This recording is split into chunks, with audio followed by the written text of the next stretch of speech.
আগামীকাল সোমবারের মধ্যে রাজনৈতিক দলগুলোর কাছে জুলাই সনদের খসড়া পাঠানো হবে বলে জানিয়েছেন জাতীয় ঐক্যমত্য কমিশনের সহসভাপতি ডক্টর আলী রিয়াজ। সকালে রাজধানী ফরেন সার্ভিস একাডেমিতে রাজনৈতিক দলগুলোর সঙ্গে অনুষ্ঠিত সংলাপের শুরুতে তিনি এ তথ্য জানান।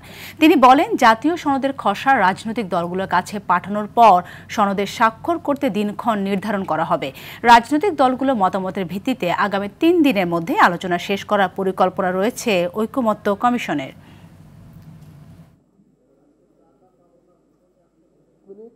অনুগ্রহ করে 1 মিনিটের মধ্যে আপনারা শেষ করবেন।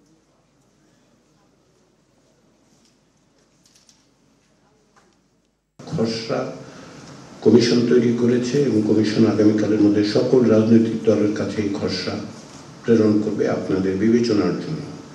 আমরা মনে করি আপনারা আলাদা আলাদাভাবে মতামত দিলে সেগুলি সন্নিবেশিত করা, এগুলি আলাদা আলাদাভাবে আপনারা আপনাদের পক্ষ থেকে যদি মতামত দেন সেগুলিকে সন্নিবেশিত করেই আমরা শেষ ফাইনাল চূড়ান্ত সনদের প্রাথমিক যে বক্তব্যগুলো সেগুলো এর মধ্যে একটি পটভূমি থাকবে, প্রক্রিয়াটা থাকবে।